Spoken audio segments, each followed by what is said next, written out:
Feinberg, who runs the New York City Transit System. To her left, Patrick Foy, Chairman of the MTA. Dr. Howard Zucker, you know, Commissioner of the New York State Department of Health. To my left, Melissa DeRosa, Secretary to the Governor. To her left, Robert Mujica, who is the Budget Director of the State of New York and wears a second hat today because he's also a member of the MTA Board. Doesn't really wear a second hat, that was metaphorical. What day is today? When I was at Housing and Urban Development, I would sometimes say in a staff meeting, what day is today? What's the date? And I worked with a great fellow who was a Catholic priest, Father Joseph Hakala. And he would say, today is another day to do better. This warm smile. Today is another day to do better. He passed away, Father Hakala. I have his picture in my room, and I was thinking about him last night. Today's another day to do better. It's another day to improve. It's another day to be better, to make life better, to be better at helping people. Today's another day, another opportunity God gave us. Hospitalizations are down. Good news. Net change in total hospitalizations down. Good news. Net change in intubations down. Good news. New COVID cases slightly down, 933, but still unacceptable, but down from where it was. Number of lives lost, still terrible, 306. Optimists would say the number's on the decline. Realists would say that's a tremendous amount of pain and grief for hundreds and hundreds of New Yorkers who lost a loved one. Big question everyone is asking, reopening, when, how, where? I've said from day one on this situation, we have to be smart. We're at a place we've never been before. Emotions run high. Be smart, follow numbers, follow data, talk to experts. Don't get political. Even in this election year, even at this partisan time in this country where everything is political and everything is polarized, not now. And respond to facts and data and experts, not to emotion, which also runs very high right now. If we do this right, it is a science reopening. It's not a political exercise. It is a science. It can be based on numbers and data. And that is true. Everybody wants to reopen. Caveat is, reopen, but don't reopen in a way that increases the spread of the virus, doesn't increase the rate of the spread of the virus. Well, how do you know that? You can test. You can get numbers, test, get a sample and see what's happening. You know that if the rate of transmission goes over 1.1, you are in an outbreak, you're in an epidemic. So you don't have to guess. It's not what it feels like. Get the numbers, do the testing, get the numbers, rely on the numbers. The second fact you have to deal with as a science in this formula, do you have the hospital capacity available if that rate of infection increases? Don't go above 70% capacity, so you have a 30% buffer, so we don't wind up in the same mad scramble that we were in last time.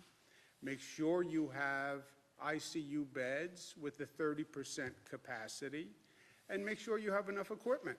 We're not going to go through who has a mask, who has a gown, who knows someone in China. Let's have at least a 30-day supply of stockpiled equipment, ventilators, masks, gowns, gloves, etc.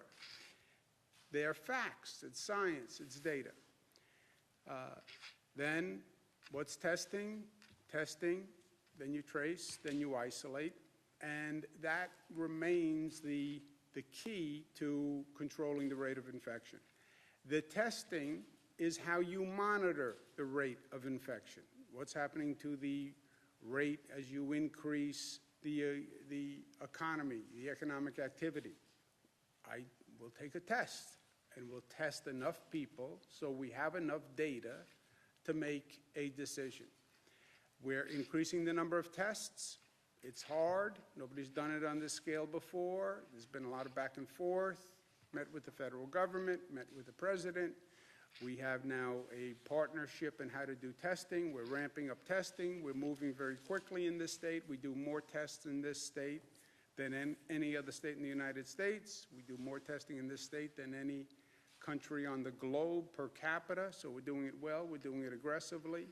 We've increased from about 20,000 tests to about 30,000 tests per day, and we're still ramping up, and that's good. More to do on testing and more to talk about on testing, but not today. Today we're going to talk about tracing, which is the second step after testing, right? You test, you now know what's happening on the infection rate. You can gauge your decisions based on that infection rate. Second step is trace those people who came up positive. All right? You tested, you have the data. You can adjust the opening valve, reopening valve. Now you trace. When you get a positive, you talk to that person and trace back who they have been in contact with. You then test those people, you then isolate those people so you don't increase the rate of infection. That's what tracing is. Faster you trace, the better. You want to test right away. You think you have symptoms, you think you were exposed, come and get a test, do it today. Once you get that test results, you have data on what's happening with the infection spread. You then right away, as quickly as you can, trace that person. Who have they met with? Who have they been in close contact with over the past 14 days? And you then contact those people and say, you may have been in contact with Dan. Dan tested positive. You should check your symptoms. If you develop any symptoms, let me know right away, and we'll bring you in to take a test. That is tracing. The problem is, it's not rocket science to do it on an individual basis. The problem is the scale that we have to do this at. Yesterday, we tested 4,681 people who were positive. Yesterday, 4,681 people were positive. How do you now communicate with 4,681 people, trace back all the people they've been in contact with over the past 14 days, close contact, and contact those people? That is an overwhelming scale to an operation that has never existed before. We do tracing now, but on a very limited basis. That's why this is so hard, tracing. In and of itself, one person, it's easy. 4,681 on one day. Today, we'll have another 4,681 people. So just think of the scale of the operation. Last week, we announced that Michael Bloomberg would lead the first ever testing, tracing, isolation program. Figure out how many people, how to train them, what technology, how do we do this? And it's of a scale never been done before, and by the way, we need it tomorrow. There is no time to go get a university to do a study and a blueprint and then put a plan together. We need it tomorrow because we're literally doing it right now. We're doing the testing. We're coming up to scale on the testing. You need the tracing to come up to scale to meet what we're doing on testing. The estimate so far is you need 30 contact tracers for every 100,000 people who are in the affected area. Statewide, that would be about 6,400 to 17,000 tracers, depending on what happens on the testing rate. The more people test positive, the more tracers. The less people test positive, the less tracers you need. So these things are all linked, right? The better you do at reducing the spread of the virus, the fewer people test positive, and the fewer people you need to trace back. But it will require, under any estimate, a tracing army to come up to scale very, very quickly. And Mayor Bloomberg has put together a great team who's going to work on this. He has great talent in his Bloomberg Philanthropy, Johns Hopkins University, working together with the New York State Department of Health. This is that undertaking, and it is massive, and that's why bringing in a person with the talent of Mayor Bloomberg and the experience of Mayor Bloomberg to do this is essential. Where do you get the Army? Well, we have Department of Health employees all across the state. Counties have them, cities have them, the state has them. We'll marshal those employees. You also have a lot of government employees who are at home now getting paid but are not working. What government employees who are now existing, city, state, county, can we deploy to become tracers and then train them, et cetera? After you go through all of that, if you don't have enough, you're going to have to hire people. And then you have to train them right away, because nobody's done this before. They're going to need help. They're going to need technology. They're going to need monitoring. They're going to have to be tested before they can do this. So it's a massive undertaking, and that's why Mayor Bloomberg's involvement and his generosity here is so important. And we want to offer a big thank you to Mayor Mike Bloomberg, who I believe may be joining us by telephone or some technological means. There he is. How are you, Mayor Mike? I'm here.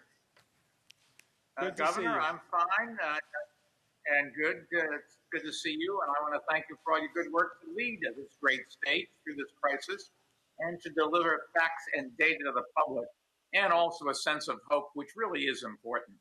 I know your daily press conferences have become must-see TV for a lot of people. And for the record, I thought your advice to fathers on what to say about a daughter's boyfriend was exactly right the other day. Anyways, the question on everybody's mind continues to be, how can we begin to loosen these restrictions and begin reopening the economy? And one of the most important steps we have to take to reopen the economy as safely as possible is to create a system of contact tracing, as you just outlined.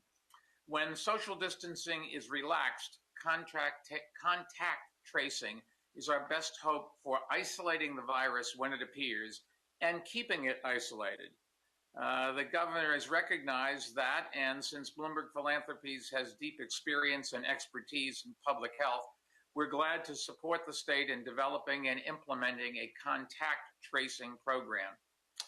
As Andrew said, the contact tracing is a way to identify people who may have been exposed to the virus but don't know it. And doing that requires a lot of well-trained people who are coordinated and managed effectively. It is a very big undertaking just because of the scale. So we've enlisted the best public health school in the world at Johns Hopkins University. No offense, but it's named the Bloomberg School of Public Health, which our foundation works very closely with on public health and other issues. And we've also teamed up with the nonprofit organizations Vital Strategies and Resolve to Save Lives. Now, to get the contact tracing program up and running a lot has to happen first, and hiring, training, deploying, and managing a small army of New Yorkers, as the governor said, is really the great challenge. To help the state recruit contact tracers, we've brought in a staffing organization. And we're also teamed up with CUNY and SUNY, both of which will help identify potential job applicants. And I want to thank both of them for their work in joining us. To help the state with training, Johns Hopkins has developed a training class which can be taken remotely. It will cover all the basic information of epidemics, contact tracing, and privacy. There's also a test at the end of the training, which you have to pass in order to be hired. So we're not going to put out people there that don't know what they're doing. We'll also put technology to use in other ways. Vital Strategies is developing 3 new smartphone apps. The first will help contact tracers find information and data quickly. The second will help the public provide information to health departments. And the third will allow those in quarantine to access the guidance and services they need, including the ability to report any symptoms they may be experiencing. Vital Strategies is also working directly with the state to develop protocols and workflow materials for contract tracers and managers. That includes a comprehensive playbook that will detail the steps needed to do contact tracing effectively. And I want to make it clear, we will release that playbook publicly so cities and states around the country can use it, and so can nations around the world. That way, the work we do here in New York really can help fight the virus globally. We'll also bring in a group of outside experts to conduct an evaluation of the program so that other states and countries can see what worked well and identify areas they can improve on. And we'll learn as we go and make adjustments and share what we've learned. Sharing and spreading best practices is something that Bloomberg Philanthropies works on with cities around the world. In about an hour, I'll be getting on a call with mayors around the country, which is a call we hold every week. It's been a good way to share information and strategies. And I know all of the mayors are following the news of the contract tracing program that we are starting here, and that other states have also begun the process of starting. Now, before I turn it back over to the governor, let me just echo something that he has said repeatedly and that really is important to remember. As tough as these times are, we are New Yorkers, and we've been through a lot together, and we're going to get through this together again. So, Governor, back to you, and thank you for everything you're doing. Together, we're going to lick this and get back to a normal life that we can, and we are so proud of the way the citizens of this state are behaving. Thank you all. Thank you. Thank you very much. Thank you very much to Mayor Bloomberg. This is such a great asset for the state of New York and all the people in it. This is a monumental undertaking. You know, so many of these things that we talk about just never existed before. Testing of this magnitude, contact tracing of this magnitude, it's never existed. So we have to design new systems, new approaches to do this. And this problem is bigger than any one of us, but it is not bigger than all of us. And using the expertise and the talent that we have, we get everyone to work together here. We will do this. And the mayor is exactly right. New York, he says as a New Yorker, in many cases, we've dealt with challenges first. We figure it out, and then we work with other places to actually learn from what we've done. I think this is going to be one of those examples. We want the best system that we can have to get New York open and to protect New Yorkers, but it will also be a laboratory to put together the best system ever put together so we can share that with other governments. And that's what Mayor Bloomberg does so well. He did as mayor, and he does it now through his philanthropy. So we'll develop the best system here, and then what we learn, we hope, can benefit other people.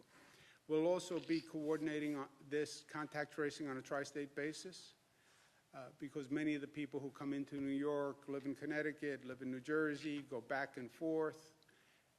We don't want to get limited by jurisdictions when you're doing this contact tracing. Somebody turns out you have a trace that takes you to a person in New Jersey. Well, we work in New York. We can't go to New Jersey. Having that tri-state alliance makes tremendous sense. So I'm working with Governor Murphy and Governor Lamont on that, and I want to thank them very much. Next problem, stone to stone across the morass, right? Problem to problem across the morass. In this situation, every day there's a new problem that pops up. Okay, Let's handle it. Next problem. In an emergency crisis situation, what happens is problems compound, right? You're in the middle of a hurricane. The power lines go down. Now the power lines go down. Now the heat is off. Heat is off. Now people are freezing in their homes. We didn't anticipate that. I know, but that's what happens. One problem creates another problem. It's like a bad game of dominoes. And these problems compound each other. And the combination is often unforeseen. We have that now with the New York City subway system. Daily News did a front page story which crystallized it, but it had been happening for weeks, and no one anticipated it. But you have a virus outbreak, and this conditions on the New York City subway system, for a variety of reasons, have rapidly deteriorated. When you think about what happened, you can put it together in the retrospective. The COVID outbreak happens. New York City is a place of density. Subways, buses are a place of density. MTA employees who run that system, care for that system, get sick, call in sick, as they should. They don't want to infect other people. The number of MTA employees comes down. Number of NYPD, New York Police Department, they get sick, their numbers come down. You now have fewer MTA workers, you have fewer NYPD workers on the trains and in the stations. We have now a greater need than ever to disinfect the subways, the buses, and the stations. Why? Because you're in the middle of a pandemic. This is a place of density, and you have thousands and thousands of people going through these subway stations, these turnstiles, and these buses, trains, and ADA vehicles. Because MTA workers are sick, NYPD officers are sick, you have fewer people to monitor and maintain the system. And this all happens in the midst of a public health emergency. At the same time, you have more homeless people who now are on fewer trains, and you have fewer people to outreach to the homeless people. So now you put all of this together. And then, at the same time, we need our essential workers to go to work. I said the other day, I had two great nightmares from day one. Nightmare one, you did everything you did, closed down, et cetera, and you didn't stop the rate of increase of the virus. That would have been a nightmare. Can you imagine if we did all of this and we still saw that virus going up?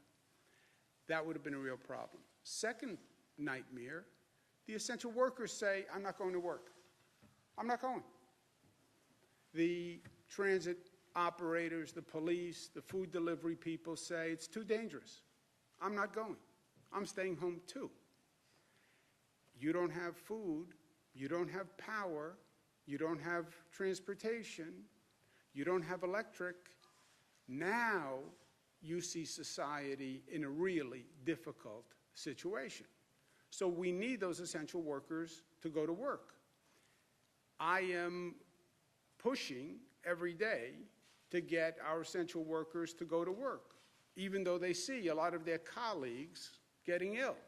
You need those nurses, you need those doctors in very difficult circumstances. That's why I say they are the heroes of today, all the essential workers. How do our essential workers get to work? They need the public transit system. It's true in New York City, it's true all across the state. They need the buses, they need the trains, they need the subways to get to work. We need them, they need the buses, and they need the subways. And we are, as a society, me as the spokesperson for the state, I'm saying to them every day, I need you to do this. I know it's hard, but I need you to do it. Okay, we need them to do it, but what is our obligation? Our obligation is to make sure we're doing everything we can do to keep them safe, right? That's my personal obligation, and it's the collective obligation. You want them to be there to deliver the food. What's your obligation is to do everything you can do to make sure that they are safe while they're doing it. The MTA understood where we were with this global pandemic. They stepped up operations and were cleaning trains and buses every 72 hours, which is an amazing undertaking when you think about it, to clean all those buses and trains every 72 hours. But we know the virus can live for hours or even days on a surface, which means if somebody positive walks onto a train this morning, that virus can be there tomorrow and the next day. That then changes the whole focus of the problem. You want to honor the essential workers. Thank you, thank you, thank you. We'll fly airplanes. We'll have public demonstrations of gratitude. Yeah. Even better than that is what you do and how you act. And let's make sure that we're doing everything we can. Let's clean, disinfect those trucks, those buses and trains every 24 hours. Why? Because that's the way we best protect the health of our essential workers, which makes sense if you want the essential workers to continue to come to work. It makes sense if you don't want the infection rate to go up in your society. It makes sense if you don't want the essential workers to get sick. And again, it is our obligation as human beings to reciprocate and make sure we're doing everything we can. Now, to say disinfect every train every 24 hours is just a task that nobody has ever imagined before, okay? I would wager in the history of public transportation in this nation, you never had a challenge of disinfecting every train every 24 hours. Disinfect, how do you even disinfect a train? You know, we clean trains, but how do you disinfect? This is a whole new process. These are new chemicals. This is new equipment for workers. It's new methods. Just think about it. You have to disinfect every place that a hand could touch on a subway car. Every rail, every pole, every door, wherever a hand could touch, or coughing, sneezing, wherever droplets could land, right? So you have to disinfect that entire interior of the car. And then you have to disinfect the stations, the handrails, everything that people could be touching. It is a massive undertaking that we've never done before. But that is the right thing to do. That is, as we said, we've never done tracing before. We've never done disinfecting train cars before. But so what? That's what we have to do. So figure out how to do what you have to do. And this is what we have to do. And I challenged the MTA to come up with a plan. They came up with a plan. They can disinfect all trains and buses every night. It can best be done by stopping train service from 1 a.m. to 5 a.m. every night during the pandemic so they can actually perform this service. Now, remember the context that we're in this pandemic. Ridership is down 92%. 1 to 5 are these slow hours, 1 a.m. to 5 a.m. It's the lowest ridership. Estimate is about 10,000 people ride the system overall during that period of time. So the MTA will launch what they call the Essential Connector Program. They'll have buses, dollar vans, and if necessary, will provide for-hire vehicles to transport a person. the Uber, the Lyft, the via vehicles at no cost to the essential worker during those hours to provide transport. So people who need transportation during 1 a.m. and 5 a.m. can have it, will have it, even to the extent of a for-hire vehicle paid for by the MTA. Remember, 1 a.m. to 5 a.m., we don't have bars open, we don't have restaurants open, so you don't have a lot of traffic that you would normally have.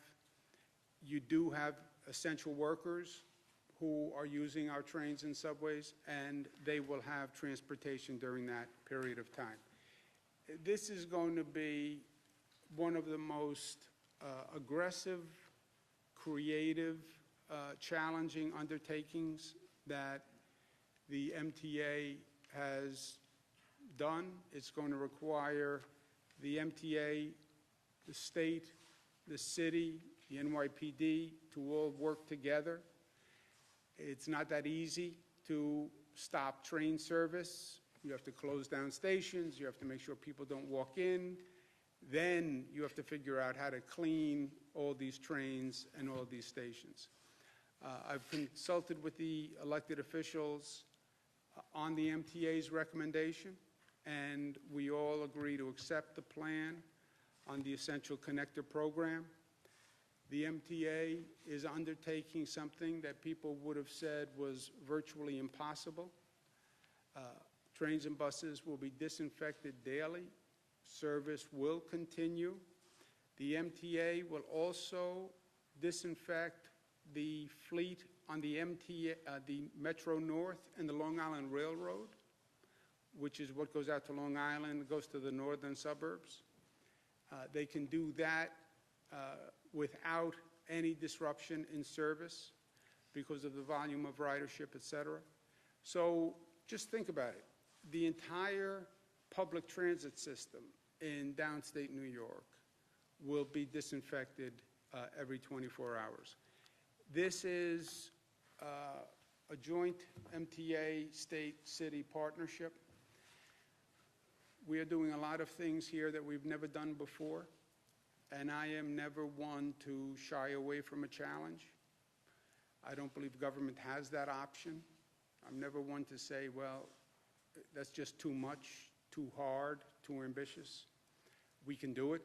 I believe we can do it. I believe we can do anything. I believe we can build bridges. I believe we can build airports. I believe we can defeat global pandemics. But this is as ambitious as anything that we've ever undertaken. And it's going to require a lot of extraordinary service and effort from multiple agencies all working together. The MTA has stepped up by recommending this plan. The state will do whatever it has to do. Big part of this falls to the city, and I've spoken to Mayor de Blasio. It's going to require a lot of assistance from the NYPD. It's going to require a lot of assistance from different city agencies. Again, close down every station, close down the trains. We've never been here before. And I guarantee another 10 things come up when we go to do this that are also unanticipated consequences. So the mayor is really stepping up to the plate here and is doing something that no mayor has ever attempted to do before. We'll all do our part. We'll all work together. But it's a heck of an undertaking for the mayor, and I applaud him for his ambition here in stepping up and taking this on. You know, it's always easier to just say no. It's always easier to say we can't do it, because when you say we will try to do it, now you're changing things, and whenever you change, there's opposition. Every time. So it's always easier just to stay status quo. It's always easier not to risk, to be, not to try to raise the bar, because maybe you can't do it, maybe there will be problems. So it's easier just to say no. It's easier to say this is all we can do, it's impossible. That's not what the mayor is doing here. The mayor is stepping up, and he's stepping up in a big way. And I want to applaud him for it. And I think we have the mayor who is on the telephone or some electronic means. There he is. Mayor Bill de Blasio. Welcome to Albany. Thanks, Governor. It's a pleasure to be with you. Governor, I want to end that last point you made about all of us together, doing something different, doing something necessary, and being willing together to go someplace we've never been before. You and I have talked about this kind of idea a lot over the years. You know, I think when we first met each other, the word disruption was considered a bad thing. In recent years, it's taken on a very positive connotation that when we disrupt something that isn't working or has been thought about in a very narrow way and we go someplace new and better, that's a positive. And I think what we're talking about today is exactly that. And I commend you and everyone at the MTA. And I want to talk about why I think this plan is so important in terms of our essential workers, our first responders, our healthcare heroes, why I think it's so important in terms of also addressing homelessness in a new and powerful way. But I first want to say, I want to express my appreciation along with you, really appreciate back on one of your previous topics, the contact tracing, really appreciate that my predecessor, Michael Bloomberg, is stepping up in such a big way for New York City and New York State. And the contact tracing, the test and trace approach is going to change everything. You and I are united in that as well, the aggressive approach. In fact, Governor, New York City right now is hiring 1,000 contact tracers with healthcare background to supercharge this effort. And I think we are going to be able to show this country a model that's going to be extraordinarily effective in beating back this disease. So I look forward to that partnership as well. But right here on the issue of the MTA, we've all been thrown the biggest curveball in our lives with this pandemic. But look at the consistent heroism of the healthcare workers, the first responders, the grocery store workers, the pharmacists, everyone who came forward. And Governor, I know you feel it too. It's probably the proudest moment we've had as public servants in this state, in this city, watching the heroism of these New Yorkers who have stepped up. Now, we owe it to them to understand their lives. And the notion that they have a daily routine where they go into battle, they go toward the danger, they go where the infection is, which so many people couldn't even imagine, but that's what these heroes are doing. We owe it to them to support them every way possible. You and I have talked many times about the PPEs and the basic protections, but we also owe it to them to be safe on the way to work, on the way back home to their families. So I think what we're doing here in partnership is exactly the right thing to say. We're going to find a way to make our subway system cleaner than it's probably ever been in its history, honestly, and address this crisis in a whole new way. I agree with that, and I commend you for it. And yeah, it took some disruption to say we're going to do something during this pandemic we've never done before, but it makes sense when it comes to protecting our heroes. The second point, homelessness. Look, another issue you and I governed on decades. Well, we know it's been in many ways an intractable issue because there wasn't always an impulse to disrupt. And here is an example of saying, look, we now have found new ways to get street homeless people off the street.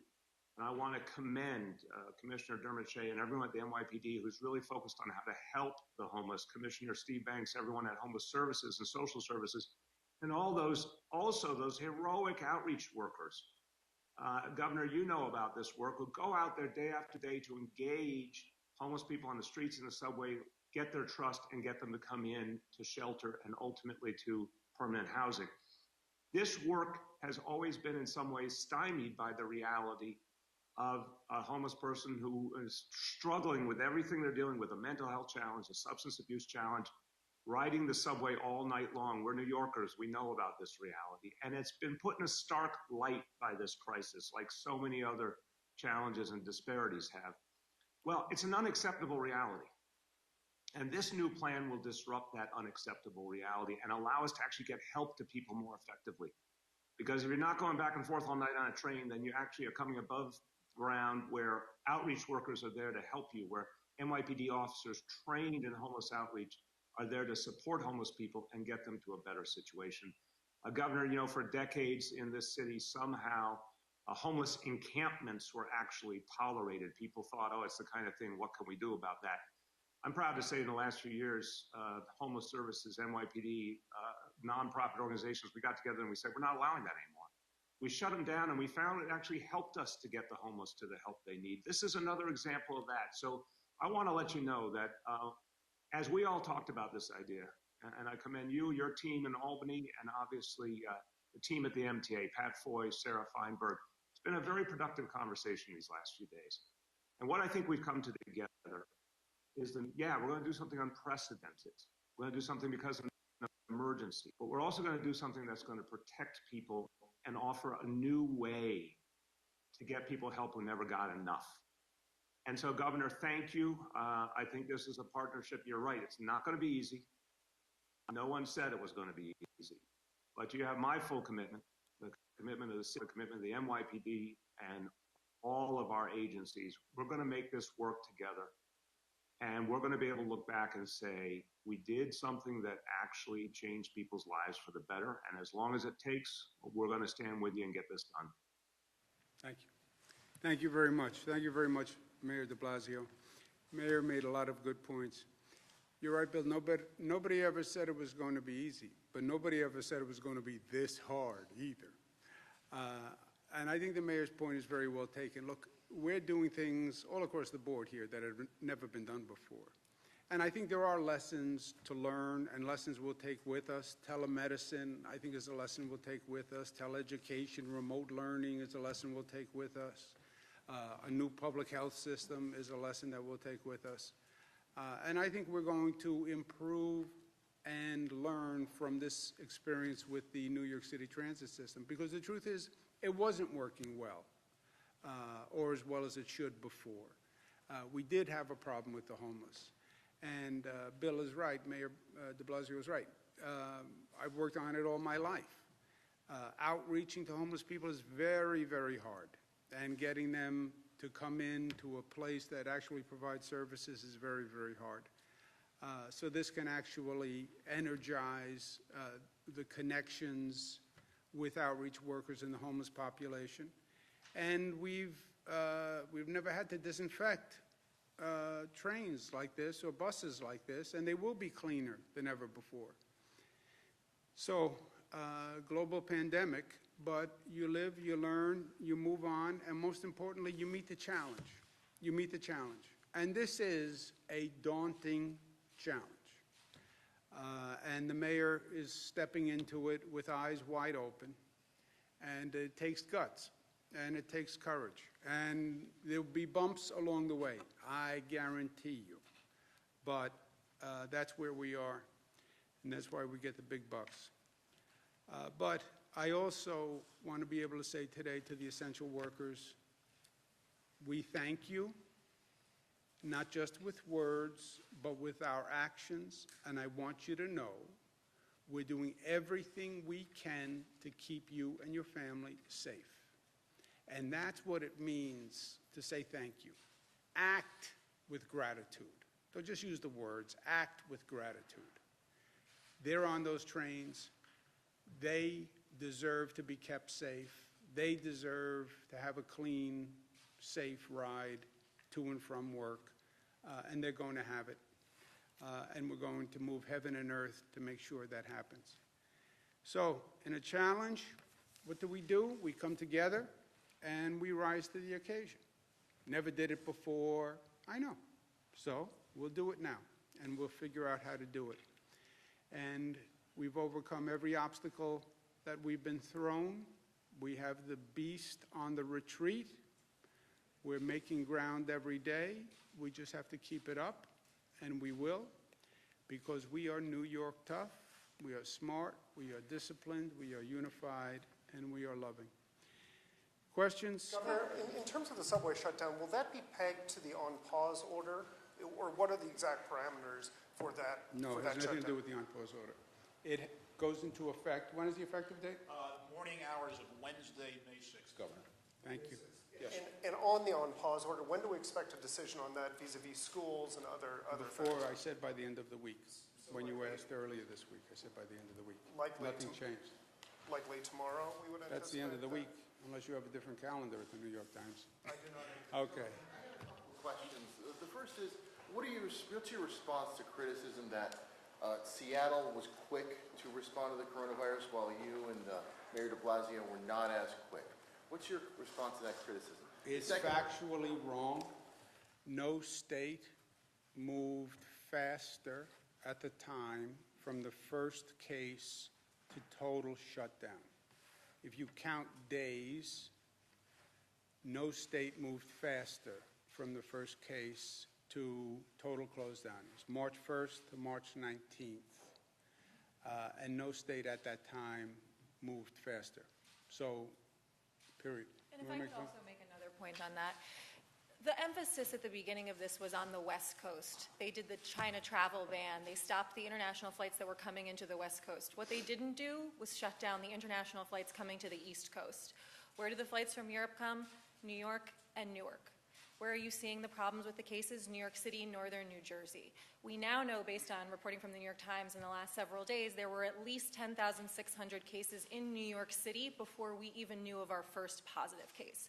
So while the federal government focused on the West Coast and closed down travel that was coming into the West Coast, and they had their first cases in January, and California did their shutdown on March 19th, they didn't close down travel to Europe until I think it was March 16th. We now know there were at least 10,600 cases in New York. I'm betting that number is higher.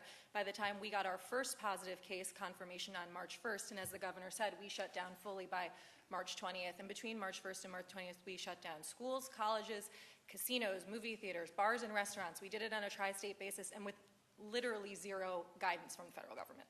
Yeah, also, just, look, I'm not big in pointing fingers or doing Monday morning quarterbacking, especially when you're in the middle of the game. But the Times, you go back and look, they didn't write an editorial saying we should close down until after I closed down, right?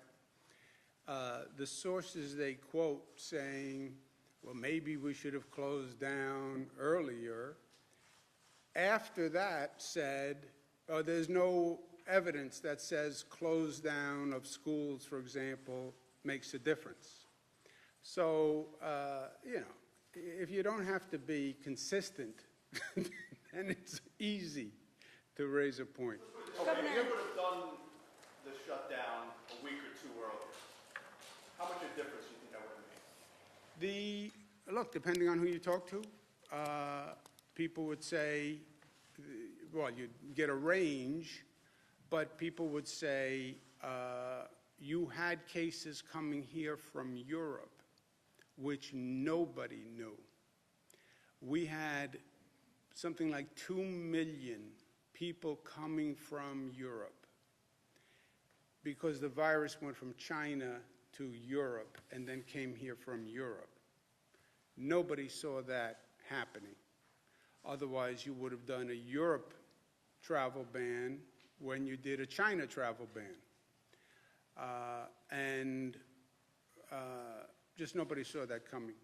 And if you rewind the tape, then I would go back to November, December, when you knew there was a virus, and who were the international watchdogs, and who were the international public health operations. Where's the CDC and the NIH and all those guys back in November, December, January? Where was the New York Times editorial board? Everybody missed it. Governors don't do global pandemics. That's not in my job description. Governor, could you please comment on whether or not you would sign an extension to the look-back window as outlined in the CBA if the legislature passes such a bill? Would I sign a bill? Depends on what the bill says, and I would need to see the bill and then make a decision. There's some confusion about Governor, whether or not. tomorrow, rent is due tomorrow. People are, still not receiving their unemployment benefits. We're going over this every single day. We keep hearing the same thing every day, but these people, they're doing their part. They're staying home. What kind of rental assistance can the state provide, and what sort of steps can the Department of Labor do to kind of help these people and move this process along faster? Yeah, we're doing everything we can to move the unemployment checks faster. Every state is dealing with this. If you look at our state's processing of checks, it's actually way ahead of what other states are doing, most other states. Also, we're still dealing with the last legislation that was just passed by the federal government that had a new program that had to be implemented. But on housing, no one can be evicted for non-payment of rent. Period. End of story. You cannot be evicted for non-payment of rent. We did that by an executive order. That executive order has weeks left to run. So I'm not saying people shouldn't pay the rent. You should pay the rent if you can pay the rent. But if you can't pay the rent, you're not going to be evicted. When we get to the end of that period, then we'll have to figure out what to do, because you don't want to have a situation where nobody pays rent and then landlords start walking away from buildings either, right? That would make a bad situation worse. Now, I know the state is broke, but states like Montana, for example, they provided their, now completely different sort of scenario, but they did provide some of their residents with rental assistance. Is that something the state can do? Yeah, if I were the state of Montana, I would do that too. But we're not. We have a $13 billion deficit. Governor, do you have preliminary test results back from fire department, police department, transit workers that were done? And also a question for Dr. Zucker. Some doctors are concerned about toxic shock in children. Is there a connection between coronavirus and that? Toxic shock. Let me refer that to Dr. Zucker. So what the virus seems to affect different parts of the body. We know it affects the lungs. We also know it affects the lining of the blood vessels. What we have been seeing is that there are some children who may have an inflammation of those blood vessels, and they're developing a toxic shock-like syndrome. I've spoken to the medical directors of our major medical centers. There are a handful of kids that they've noticed. It's rare. It's been reported overseas. I've spoken to the experts across the country about this as well. Governor, in terms of the contact tracing, if someone who is tested positive for coronavirus took the subway a few days before or went to the supermarket, how do you alert, and can you alert all the people that were in either of those? You do the best you can. They call you up. Now remember, it's not, you can theoretically be infected if the person didn't have a mask, if you inhale droplets, etc. But what they do is they interview you, they come up with the people who you believe you were in close contact with, family members, etc., people you went to dinner with, etc., and then they go down that list. And that's why this task becomes so big so fast, right? 4,600 people yesterday test positive. You're one of those people. I call you up. Let's go over the past 2 weeks of your life. Pull out your journal and your phone and your calendar. Who did you see? Who were you at dinner with? Who did you embrace? Do you have a significant other? And you then would come up with a list of 20 people. And then you have to call all those 20 people and say, by the way, you may have been infected, and let me know if there's any symptoms. Call me back. Here's my text. Go to this website. Go to this app. I mean, it's a massive, exponential explosion of numbers of people. And you do the best you can, because every positive you find, you then go to isolate. What does isolate mean? And that's also another tree. Isolate means you have to be isolated so you don't infect anyone else. Where do you live? Well, I live in a house and I have 4 other roommates. And I'm afraid I'm going to infect my roommates. That's a problem. We'll find a hotel that you can stay at where you'll be isolated so you don't infect your roommates, right? Or you can stay at home, my brother's case, lock him in the basement and throw away the key But you then have to have a house where you can be isolated that way. So you then need isolation facilities for those people who need an isolation facility. So you have to identify hotels, et cetera, with a number of rooms for those isolation people. That's why none of the steps is hard. It's the volume and the scale of all of these steps taken together, getting the testing up to 40,000 tests per day. 40,000 tests per day generate 5,000 positives. Each one of those positives has to go through tracing. Every one of those positives that needs isolation has to be placed in an isolated room. I mean, it just explodes. For instance, like, it's everyone in this room, but I also went to Target yesterday and came into contact with whoever was at Target at that time. Like, how do you... If you can't, they have some really high-tech apps where they trace your cell phone to see what other cell phone hits were near yours. That raises a lot of questions also. But if it was just, I don't know that we've gotten to this level of detail, but my instinct is if it's just you were in Target and you don't know any names of who you came in contact with, I don't know what you would do with that. You've mentioned that New York does have COVID-positive only overflow facilities, and that would be a good option for nursing homes. Can you tell us where they are, and are there any in the Hudson Valley specifically? We have some upstate. I can get you the exact names and numbers of those places. Governor, childcare continues to be a concern for essential workers and, of course, will be for workers who come back during phase one. This is an issue all across the state in New York and upstate. Parents are asking us about summer camps, and I know Republican Congresswoman Elise Stefanik and some other local leaders in the Capital Region have drafted a letter to your office asking for clarity because I guess some of these camps open at the end of May, and these are vital for some parents who will be working. Have you made any decisions on summer camps? Yeah, I'll do that in a second. What you can say to Representative Elise Stefanik and all our great Washington representatives, we could provide rental assistance for people who can't pay rent. We could provide child care for essential workers. We are now.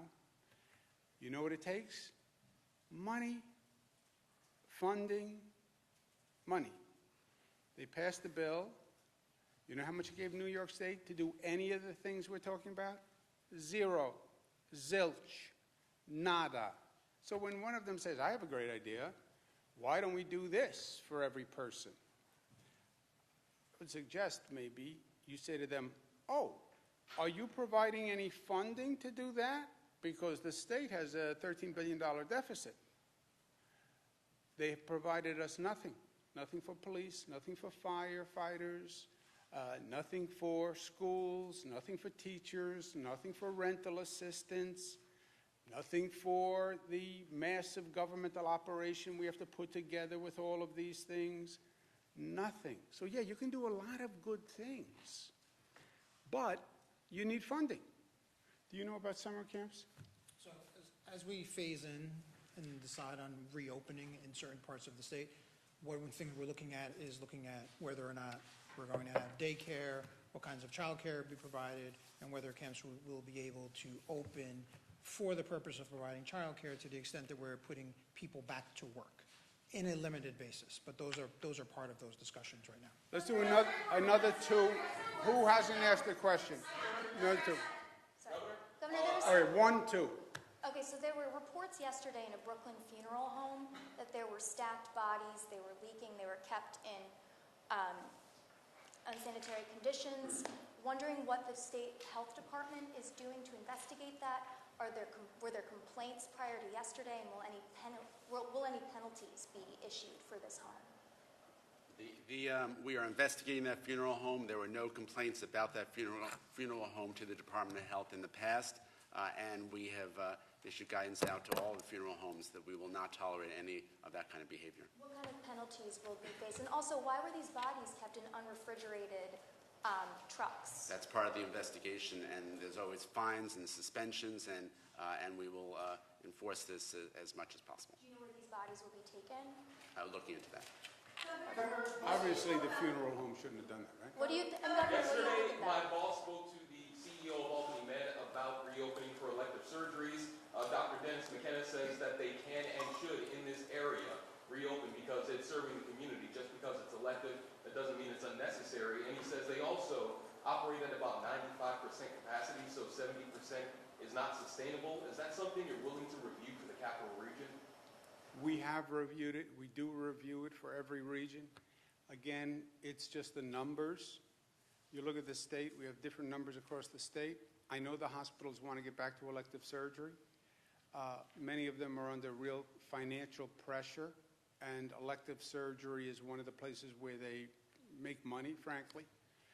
In those parts of the state where we know we have hospital capacity, then we've opened them up to elective surgery.